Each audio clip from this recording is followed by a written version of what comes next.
Okay, what's up, everybody? Good morning. Welcome to a Friday edition of Morning Scone presented by Brock, the Baton Rouge Orthopedic Clinic. Of course, Parish Construction and Roofing. Visit parishbuilt.com. Restoredmotions.com, and Unique Physique, uniquephysique.com. Reminder, semaglutide, tirzepatide, once a week injections for weight loss. If you're interested, you've heard about it, you want to learn more, uniquephysique.com. Telemed options available, so you don't even have to go in physically to the location. You can do everything by the phone if you prefer to do that for privacy. Okay, y'all. Glad to be back home. Got in last night. And of course, we start today and we're hit with some pretty significant news as, whoops, that's not what I wanted at all. As Saints offensive line Ryan Ramczyk, we have found out is out for the season. So I don't think this is any great surprise. Throughout the course of this offseason, we've heard Dennis Allen refer to it a few times, how Ramczyk wasn't necessarily progressing the way that that they had hoped that he would with the knee injuries. So he was placed on the veteran reserve PUP list before the final roster reduction. So if you're placed on the reserve PUP, which is physically unable to perform. So if your people say PUP list, that's physically unable to perform. So if you're placed on the PUP list before the season, the reserve PUP list before the season starts, then you're out for the year. Obviously, once the season begins, you could go on an IR or PUP, and you have an opportunity to return. Each team can allow a limited amount of people to return from injured reserve or PUP, the reserve PUP before the end of the season. So Saints will be without Ryan Ramczyk. That is maybe not unexpected, but obviously very disappointing. So you drafted Taliesin Fuanga, and maybe in a little bit of a a weird twist. You might remember, Ramczyk when he was drafted in round 1. Back in 2017, he was taken with the last pick of round 1. That was the pick they got from the Brandon Cooks trade with New England. That was the year after New England won the Super Bowl when they beat Seattle on the interception at the goal line.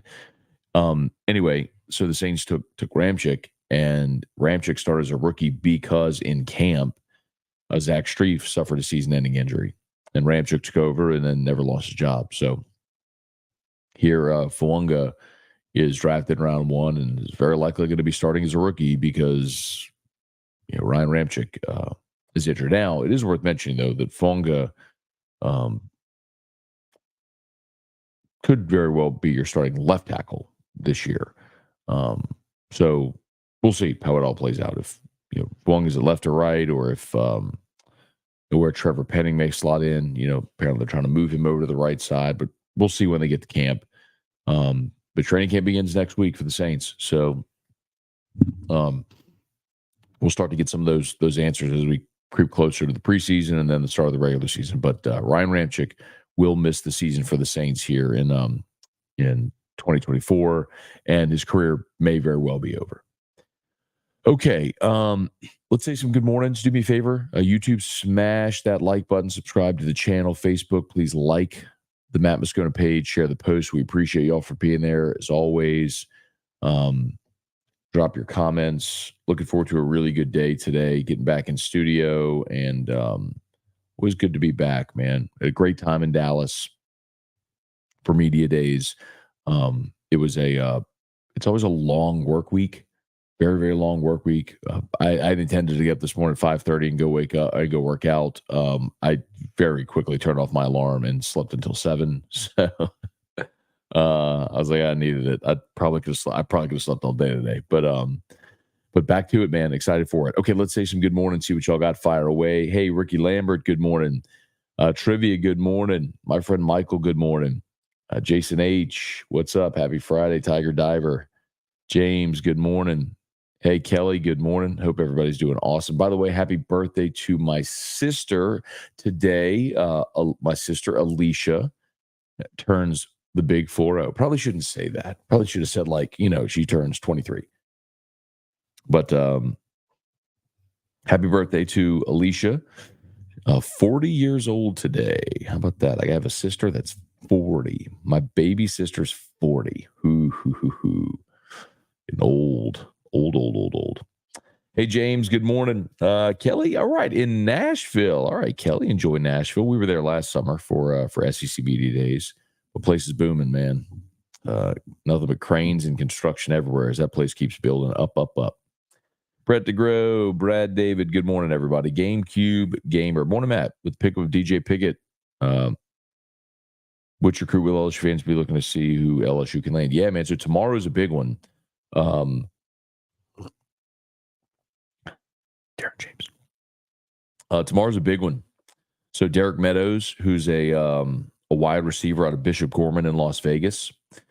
Meadows is a big guy, 6'6". Here it is, 6'6", 205. In the on-3 composite, he's the number 41 overall player in the country. 24/7 actually rates him as a 5-star, the number 32 player in the country. So huge receiver. It was thought to be he was thought to be a Notre Dame lean all throughout his process, and here recently LSU appears to have taken the lead. He was supposed to announce last Saturday, but delayed the announcement a week. Not sure why, but he's going to announce. Derek Meadows is going to announce tomorrow on Saturday, and LSU could get another big-time receiver here in this class. And actually, if you were here earlier in the week, we always talk on Tuesdays with Shay Dixon. Well, Billy Embody from On3 was at Media Days. And so we talked to Billy for our recruiting report, and he kind of ran through a list of some other guys. One of them is CJ Jim Coyley, who's set to announce before the end of this month. He's a safety out of Nashville, incidentally, who is another big-time prospect that's a heavy lean toward LSU. Larry Garner, good morning. Mr. Wallace, good morning. Rocky, what school or coach impressed you the most this past week at Media Days? I think it's so weird, man, because all the coaches, I've seen them all, right? With the exception of the new guys. So first time for Kalen DeBoer, first time for Jeff Lebby. Elko.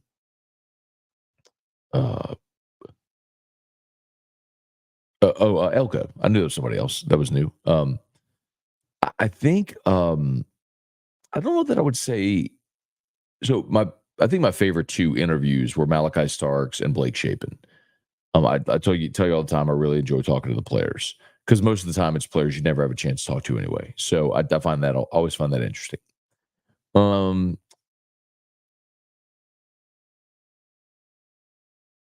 Maybe my biggest takeaway, I think A&M this year has the potential to have a season similar to what LSU had in Brian Kelly's first year. If they've got a quarterback in place in Connor Wigman, it's very clear they've culturally changed a lot of things, just accountability within the program, some of the stuff that sounds like it had waned. So I'm curious to see if maybe they're able to maybe A&M has a better year this year than many are projecting. Bubba Smith, good morning. Leon Williams, I hate that Ryan's out for the season. Hopefully one of the young guys takes advantage of the opportunity. Yeah, so, I mean, Bwunga and Penning are going to get the first crack at being your tackles, but that's a rookie and a guy that's a former first-round pick who everyone's kind of, pushing the bus label. But we'll see how this year goes for him. Landon Young's a guy that's played a good amount. Saints used a late-round pick on him out of Kentucky, and he's played a good bit for you, but he just hasn't been a starter, and certainly hasn't been a starter at tackle here. So, you went out in free agency and you signed some veteran players. Do one of the vets win the job kind of in a James Hurst-like situation? Maybe. But, that's when you're trying to get your offense on track. Man, let me just, I don't want to compare college to pros, but let me just use it as a football analogy instead. Like one of the reasons with LSU losing all that they are offensively, Daniels, Neighbors, Thomas, Denbrock, all that stuff. One of the reasons that we are kind of optimistic about the offense is, well, the offensive line is so good. Well, you keep Garrett Nussmeier upright. You have a good running game. You know what I mean? You can function. Look at the Saints. I mean, it's the complete opposite. Where you only return 2 starters on your offensive line in McCoy and Cesar Ruiz. Ruiz is consistently one of the lowest graded in the NFL at his position, and you've got 3. You'll have 3 new starters. I mean, that doesn't give you a ton of confidence. Good morning.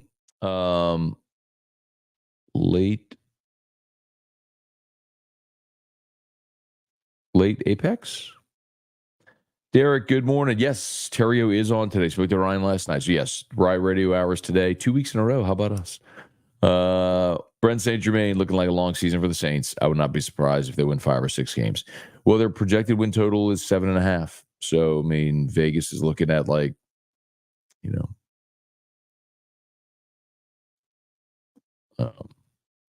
and 10 or 8 and 9, somewhere in there. Either way, sub 500. Christian, good morning. How excited was Drew for Dad to be back? Mom and Dad's house for his birthday. Yeah, man. When I walked in the door, he just kind of looked at me and he's like, "Hi." It was great to see him last night. Yeah, we sang happy birthday to him last night. Eric had like a little bitty, little brownie cakes sort of thing. So we sang happy birthday, and as soon as we sang happy birthday, he was like, "Now iPad." I'm like, "You can go watch your iPad, buddy. Do whatever you want." Brian Wynn, good morning. Sensei Savage, good morning. BL, what's going on? Wendell, Michael Mitchell, Matt, you're on top of the stories. Everyone has known this for months. I guess you had to have something negative to say about the Saints as always, but everyone, what are you talking about? Like, what are you talking about? I mean, it was probable that Ramczyk was going to be unavailable. I mean, I've played the cut from Nick Underhill for months saying he thinks he never plays again. But what? It's official, and I'm not supposed to talk about it? Like, what are you talking about, man? Freaking dork. Get out of your feelings, bro. Brad David, your interview on Feinbaum was interesting. I didn't know Tuberville turned down LSU in 99. Yeah, man. In 90, I'm trying to think who else. I have that story somewhere. So in 99, I want to say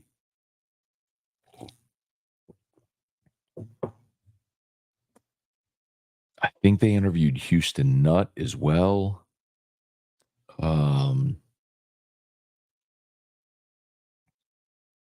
I can't remember who else now, but it got to the point where they were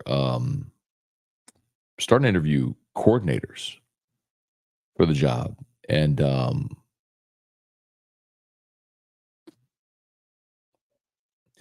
Jimmy Sexton.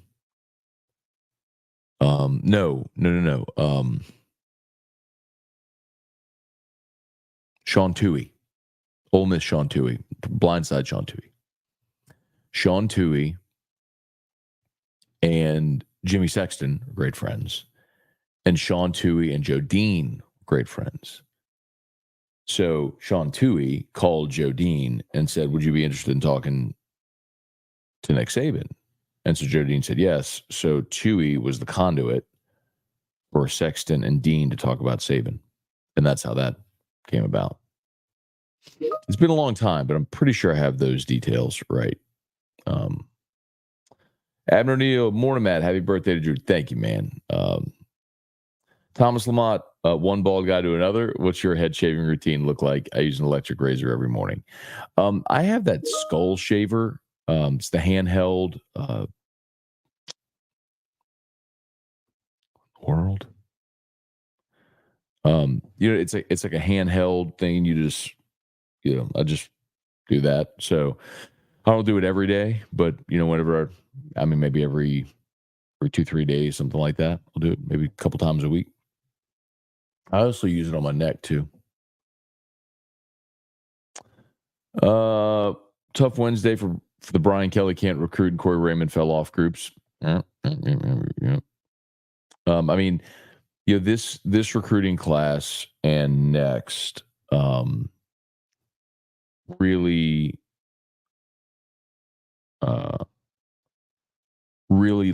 feel like they've got the potential to be the cornerstone, like one of those cornerstone of a national championship type class. I mean, every year, every time LSU's won a national championship, you can look back and see they had one of those recruiting classes that, that helped manifest into a championship season. Of course, we always talk about like the 01 class that had Michael Clayton and Marcus Spears and Marquise Hill and Ben Wilkerson and Andrew Whitworth, right? That whole class, that class became the 2003 national championship team. And so, you go through the years and you have those. I mean, you could look back at, the 08 class that was the number one class in the country.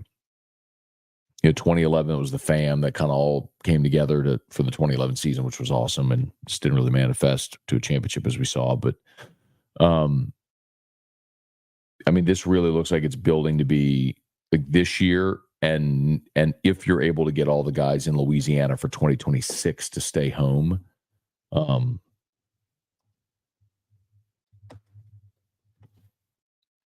like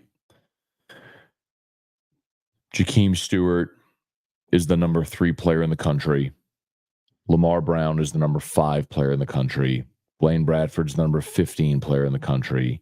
Bryson Martinez is the number 40 player in the country. Aiden Hall is the number 47 player in the country. So you have you have 3 in the top 50, 2 top 10, 3 top 15, 5 in the top 47. And all from like Baton Rouge, New Orleans. I mean, Jakeem Stewart's from St. Aug. Lamar Brown's from U High. Blaine Bradford's from Catholic. Bryson Martinez from EA. Aiden Hall's from Carr. Jabari Mack is the number 77 player in the country. He's from Destrehan. Your Richard Anderson is already committed to LSU. He's the number 7 player in the state. Dylan Berryman, the number 8 player in the state, heavy lean toward LSU. He's out of Monroe. Darius McKinley, Dominic McKinley's brother, is the number 9 player in the country. He's thought to be an LSU lean as well. So, I mean, you've already got Ja'Kai Anderson committed. You are in line to get right now the top 9 players in the state, and 5 of those are in the top 47 in the country. I mean, you could just tell like it's shaping up to be one of those types of classes in 26 to where you could look and go, all right, 26, 27, 28. So from now through 28, right? 4, 5, 6, 7, 8, you could be starting yourself on, or really maybe starting 25 on a 4 or 5 year run where you're going to have a real opportunity to make damage nationally.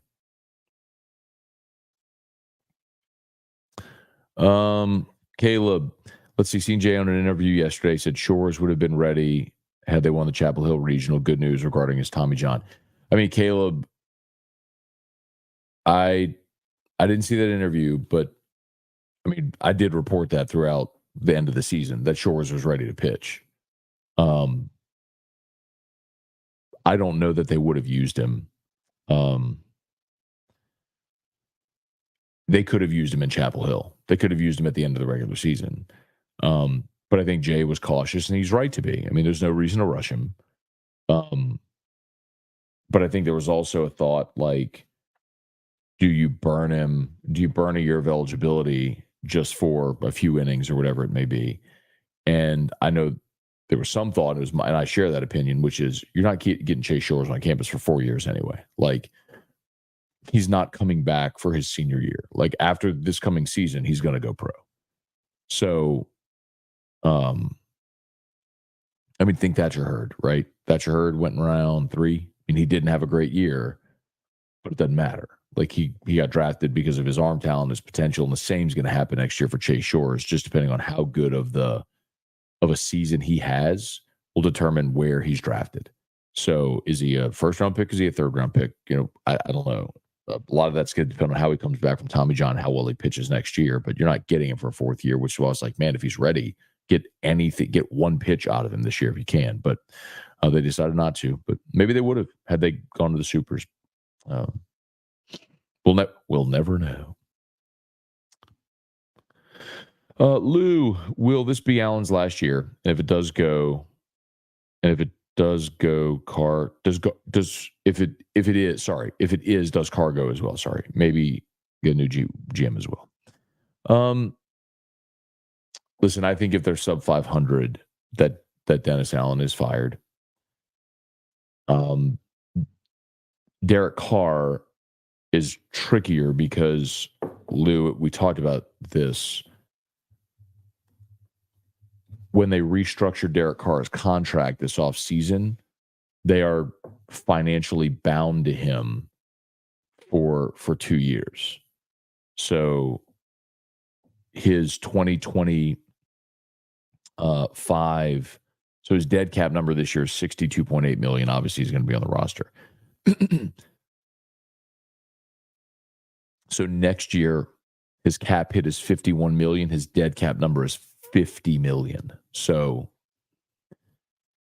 are you going to count $50 million against the cap not to have him on your roster next year? I don't think so. So when they restructured Carr's deal, they are effectively financially bound to him for this year and next. The way out of it is if one of the young guys, Hainer or Rattler, ends up becoming kind of a Brock Purdy type situation, where you have a young guy that wins the starting job, and you have a day 3 draft pick. You're starting quarterback on a rookie contract, a day 3 rookie contract, and that kind of saves you against the cap. Rex, good morning.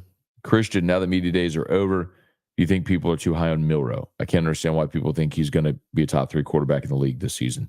I think the thing that stood out most to me about that this week was my conversation with Jim Nagy from the Senior Bowl. And he said, even if Milroe has worked on improving his game, it may not show because he may not have the weapons around him to show it. The top 3 pass catchers from Alabama from a year ago are all gone.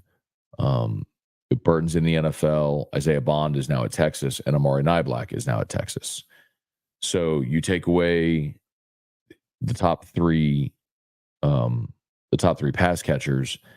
They seem to think Alabama is going to have a better running back situation this year. But I'm also skeptical on the offensive line. They weren't great there a year ago. Milroe is a phenomenal athlete. I mean, there's no question. He beat LSU with his legs. Big part of that was LSU was atrocious at angles and trying to stop anybody from running the football. But I just don't see it with Milroe, man. Listen, I've been wrong before, and maybe I'll be wrong on this one. Maybe he comes out and throws for 4,000 yards and 40 touchdowns and wins a Heisman. I just don't see it.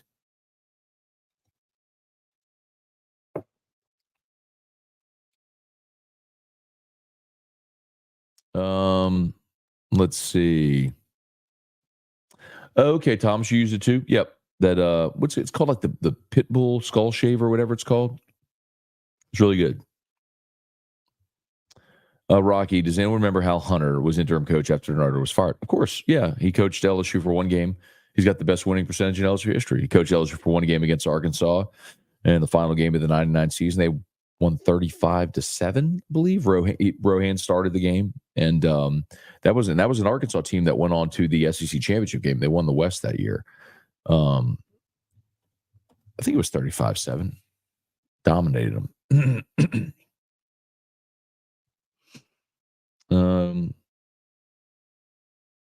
35-10, excuse me. 35-10.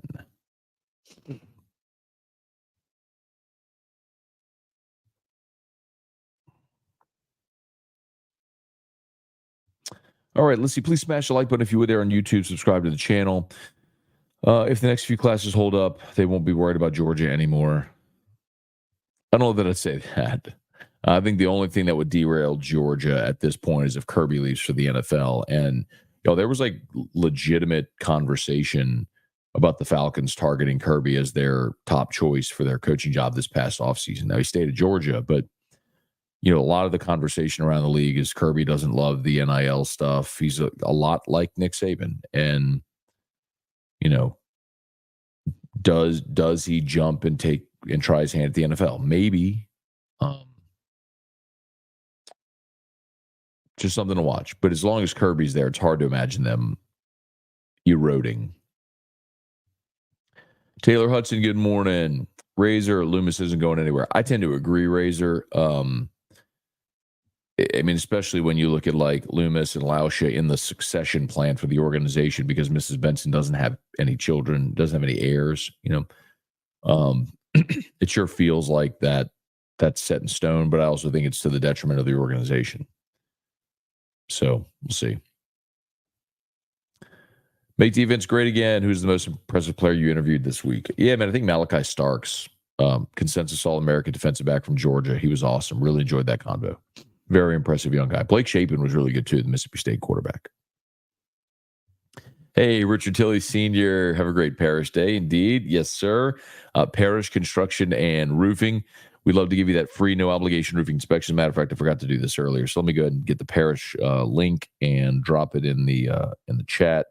So that way, if in fact you all do find yourself in need of a roof repair, roof replacement, we'd love to help you out. You can go to parishbuilt.com. That's parishbuilt.com. See. Boom. Paste. Boom. I do have one more favor to ask. I'm hoping y'all can help me.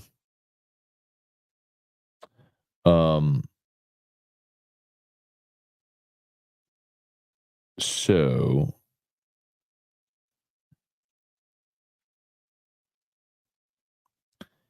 I think I've mentioned this to y'all, but obviously,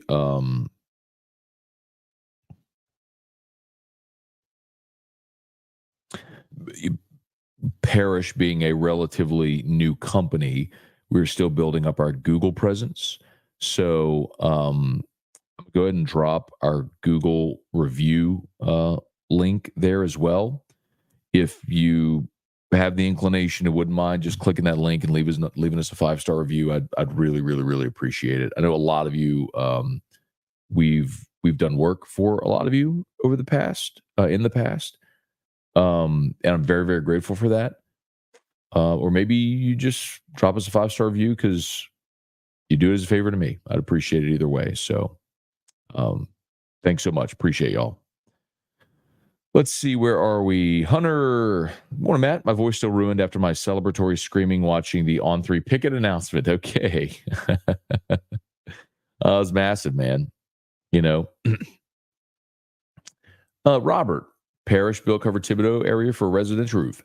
Absolutely. We'd love to help you out, Robert. If you just click the link that I dropped, fill out the form on the homepage, we'd love to come help you out, man. We'll cover the entire state of Louisiana. So repairs, replacements, we'll do it all.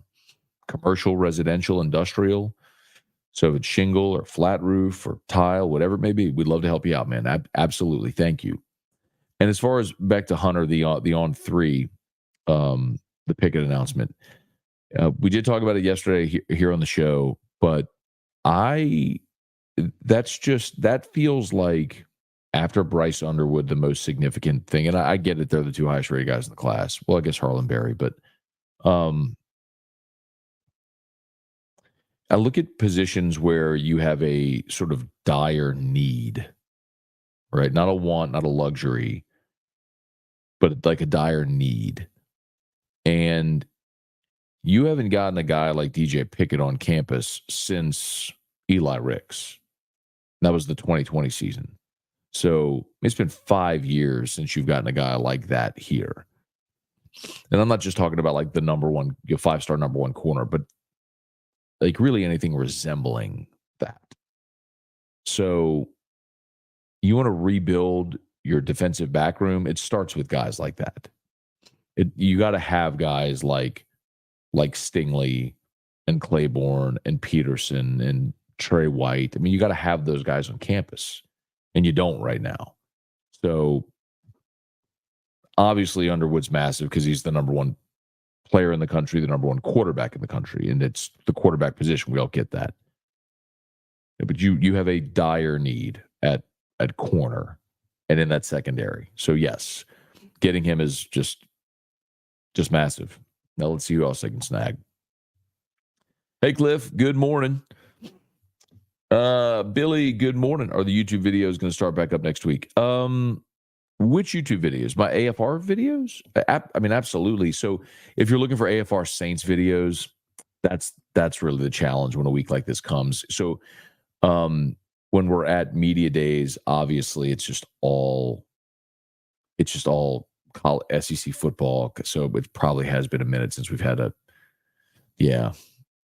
I mean, we'll have one. I'll definitely have a Ramczyk reaction video today, 100%. So I know the AFR Saints channel kind of went dark this week because of media days. So that's on me. Probably should have had some content stockpiled and ready to go, but apologize for that. We'll start ramping it up again today. Jonathan, what's up, Scone? Can't wait to see Bama's burning segment after the conference projections. I will be interested to see where they fall. So if you haven't heard Locked On today, my Locked On LSU, I'll tell y'all here. I won't tease you to make you go listen to it. You go listen to the full explanation over there. But so every year for media days, we have to do we don't have to, but every credentialed member of the media is given a ballot for all conference and for the projected order of finish, right? So I didn't go through my whole all conference. I don't think anybody cares. And quite honestly, you get to the point where you don't really know. Let me say it this way. Don't put any stock in the all conference team. Like, everybody doesn't even vote. And a lot of times people vote and don't even know what they're voting for. Like, I did mine literally in the airport yesterday while we were about to board the plane. I was just like doing it with no notes in front of me. Just, yeah. I mean, it really doesn't matter that much. The projected order of finish. So we had to pick 1 to 16. I'll tell you my projected order of finish. And I gave you the full explanation on Locked On LSU. So if you want to go listen to or watch Locked On LSU today, I'd greatly appreciate it. So here you go. I have Georgia 1, Texas 2, Ole Miss 3, Missouri 4. Look at their schedule. LSU 5, Tennessee 6, Alabama 7. And the reason I gave is I think LSU and Tennessee at home beat Alabama this year. So even if they all finish 9-3, I think LSU and Tennessee end up with a tiebreaker over Alabama because of the head-to-head. So Georgia, Texas, Ole Miss, Missouri. That's 4. LSU, Tennessee, Bama, A&M. That's my top half. Auburn, Oklahoma, Florida, Kentucky. Thought about having Kentucky higher than Florida, but Florida plays Kentucky in Gainesville. So I'll give Florida the head-to-head and leapfrog them over Kentucky. And then my bottom 4, South Carolina, Mississippi State, Arkansas, Vanderbilt. I maybe should have had State a little higher, but man, 3 coaches in 3 years, a totally new system, new quarterback coming in. It's just a lot of turnover. And I know that State people a lot of times get upset because they're always projected lower. They always finish higher than they're projected. And they feel like I just heard this enough over the years. Like it's just disrespect. And I understand. I understand that. But I feel like State and Kentucky are the 2 teams that generally outperform their projections. And I very much considered that, but I just can't help but think of all the turnover, 3 coaches in 3 years, new head coach, new transfer quarterback, schedule as well. That's why I have State down there. And Arkansas, Vanderbilt. I think Arkansas obviously I think Sam Pittman's done after this year. It was interesting. I don't know if you heard my interview with John Neighbors. John's John's prediction, he said it's just nothing rooted. He doesn't know anything, nothing rooted anything, but he thinks Sam Pittman's going to retire after the season, which could very well happen, like retire from coaching. So, I mean, here's Mississippi State, Eastern Kentucky, at Arizona State, Toledo. Then here's their SEC schedule. Home against Florida, at Texas, at Georgia, A&M, Arkansas. They get UMass there. And then the rest of November, at Tennessee, Missouri, at Ole Miss. I mean, their road conference games are Texas, Georgia, Tennessee, Ole Miss. I mean, come on. And then their home games are Florida, Arkansas, Florida, Texas A&M, Arkansas, Missouri. I mean, it's just brutal. They got a brutal draw. I mean, flip side of it, you wonder why I have Missouri so high. Look at Missouri's schedule. Murray State, Buffalo, Boston College. Then they go Vanderbilt. At A&M is tricky. At UMass, I have no idea why they're playing UMass, but they're at UMass. Get Auburn at home. They got to play at Alabama, which is tough. They get an open date. Then they host Oklahoma, at South Carolina, at Mississippi State, Arkansas. I mean, it's just a very manageable schedule. And nothing's easy in the SEC, but it's manageable, which is why I have Missouri higher. So anyway, Jerry G, good morning. So is Ramczyk done? I mean, that's the feeling on Ramczyk. I know months ago on Off the Bench, Nick Underhill made that prediction that Ryan Ramczyk was done playing football. I trust Nick a ton. I don't think that his opinions are ever just plucked from the air. I think they're always rooted in some level of awareness and knowledge of what's going on. And I think that's probably something he felt sincerely was going to happen based on what he knew. And so I'm not surprised. And, he even, Nick even went through the numbers. So they restructured Ramczyk's contract in May, which freed up some cap space. It lowered his cap hit from 27 to 12 million this year. He's got a cap hit for the next two seasons of 29 and 26 million. So they're going to have to figure out how to sort of navigate that if he's done playing football. So we'll see. But you don't get to wipe that money off the books if he's retired. You can't just kick money into future years and that goes away. It's like debt. Your debt doesn't go away. Like you still have to pay it. So, but I'm sure Ramczyk's going to do whatever the team needs him to do to be as cap friendly as he possibly can.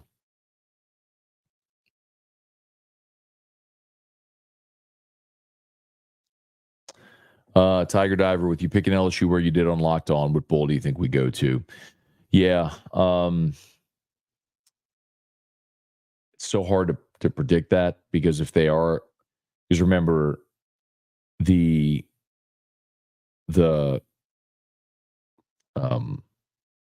New Year's Six. I mean, how trying to think. I don't know how we're referring to them now. The big bowl games are part of the playoff rotation now. You have quarterfinals, and then you have two semifinals that make up those 6 games. So, you probably look at like the Citrus Bowl again. I know that's not what anybody wants to hear, but Citrus Gator, that sort of thing. If they end up going 9-3 again, I would love to see LSU break through and get to 10 wins, and I think it's very possible. But I'm just curious, really curious, to see if how many SEC teams get in. I was surprised this week by how many media thought the SEC would get 4 as a minimum. And then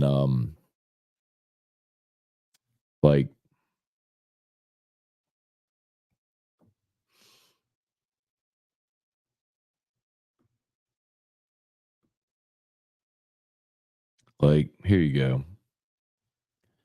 So last year so this is your top 12, but keep in mind, so after the conference championship games, so when the committee was picking, you would have had, so it's Michigan, Washington, Texas, Alabama. That was your top 4. And I guess we'd say Texas now, right? Because Texas is in the SEC. But just from the SEC a year ago, let's just look at it like that. So Bama, Georgia was 6, Missouri was 9, Ole Miss was 11. Now Texas was 3 and Oklahoma was 12.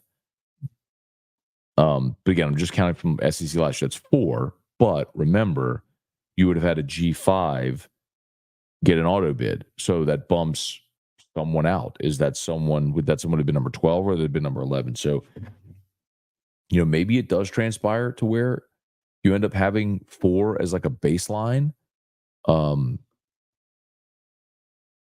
Like the year before, 2022, when Georgia it beat TCU. Here were the penultimate rankings, right? Whenever the playoffs were set. Georgia was 1, Bama was 5, Tennessee was 6. That's 3. And then the next highest ranked SEC team was LSU at 17. So you just had Georgia, Bama, Tennessee. It's 3. I think in our minds we look at it and we go, of course there's going to be all these SEC teams in it. I just think we got to be mindful of how, that's going to play out. Like the year before, 2021, Bama was 1, Georgia was 3, Ole Miss was 8. It's 3. The next highest ranked team was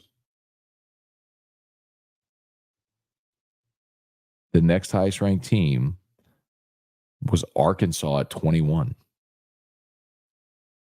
And then Kentucky at 22. It's 3. I think most years we're going to see 3.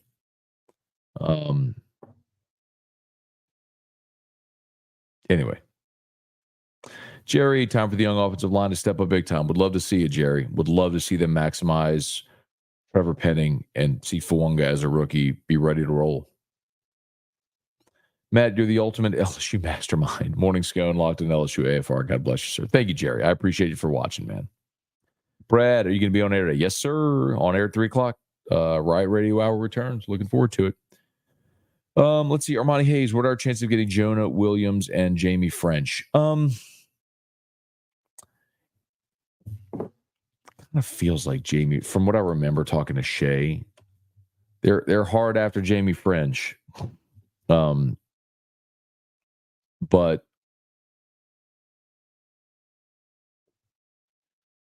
let's see. Looks like he's a heavy Ohio State lean right now. 24/7 has him crystal ball to Ohio State. On 3 has him to Texas. So we'll see if LSU can keep pushing. He's a receiver out of Florida, for those that don't know, but we'll see.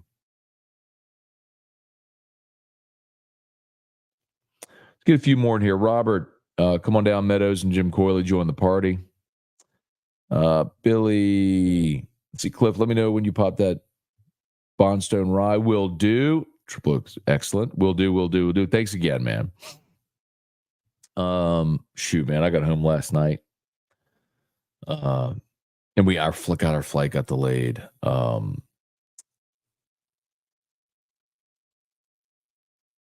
Our flight got delayed in Dallas. And then we got on the plane and sat on the tarmac for like an hour and a half. Maybe an hour. So we were supposed to land in Baton Rouge at like 3:50. We didn't land until like 6. So we're 2 hours behind. But by the time I got home, man, I took Drew to go ride around a little bit. I got recorded Locked On, got Drew clean, and I went to bed, man. Oh, God, I was so tired by the end of the week. All right, let's get a few more. Please smash the like button if you would. Subscribe to the channel. Hit the bell so you're notified whenever we post a video on YouTube. Armani, who do you have starting next year at quarterback? Swan, Ricky, or Hurley? Or Nussmeier? And you also left out Bryce Underwood. I would tell you 2025, Nussmeier or Underwood would be my choice. Deborah Cower, Matthew Thomas, good morning from Cortland, New York. All right, Matthew, thanks for being there, man. Who dat? Love the hat.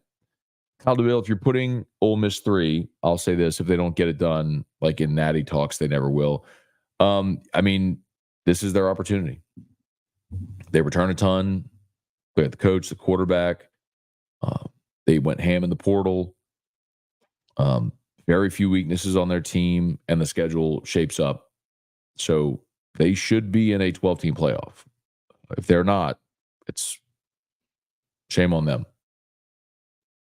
Brandon, haven't watched in a while. Good to be back. Thank you, Brandon. Good to have you back. Hey, Richard, O-line's going to be key. Got to run the ball early and often. Is DK Moore done or can it be flipped? Sure feels like he's done. But then again, I mean, everyone thought he was going to Texas, then he picked LSU, then he decommitted. Everybody thought he was going to Texas, he picked Oregon. LSU's going to keep recruiting him. I mean, that much is clear. They're going to keep recruiting him all the way until that December signing period. Robert, Matt, you got lucky. You didn't get stuck with the outages going on this morning. Oh, wow. I didn't know there were outages. Everybody's okay with whatever's going on. Let's see. Every time I fly through Dallas to sit on the tarmac for at least 45 minutes, it sucks. Okay, y'all. That's just travel, man. I was on the plane. By the way, shout out. Sitting in front of me on the leg from Dallas to Baton Rouge was Dr. Michael Berthelot, shout out, of Rockin' Mozart Music School. So he's got his doctorate in, I would presume, in music. His wife is from Albania, and they're both teachers. So every summer they go spend a month in Albania with her family, and so they had their two children, have a son and a daughter. And so they had spent like 24 hours flying. So they flew from Albania to London, London to Dallas, then Dallas to Baton Rouge. And so it had been like a full day of flying. And then they're finally on the last little leg, this little hop and a jump from Dallas to Baton Rouge, a 1 hour flight, like up and down. And then they ended up sitting on the tarmac for an anyway. Yeah. You want your kid to learn music, your son or daughter, Rockin' Mozart Music School. Dr. Michael Berthelot. Good dude. Really good dude. Enjoyed talking to him. Robert, CrowdStrike Windows fiasco. All right. Do you think Bryce stays after sitting his freshman year if Garrett returns? Don't know. I would think so. I mean, you go through this whole recruiting process and not take any other visits anywhere to stay a year and leave? I don't think so. But let's have that conversation a year from now. Okay. Let's bounce. Y'all have a great day. As always, please smash the like button, subscribe to the channel, Facebook, like the page, share the post. Remember, Brock Rock and Wine a week from Saturday. If you need a roof, give us a shout. Parish Construction and Roofing. Restored Motions, restoredmotions.com. I need to get the Restored Motions logo. And remember, Unique Physique, semaglutide, tirzepatide. You've heard people talk about it.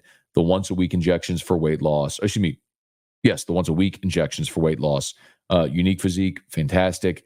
Right now, you buy your first month, they will give you your second month of treatments for free. So learn more at uniquephysique.com, uniquephysique.com. Tell them Scone sent you.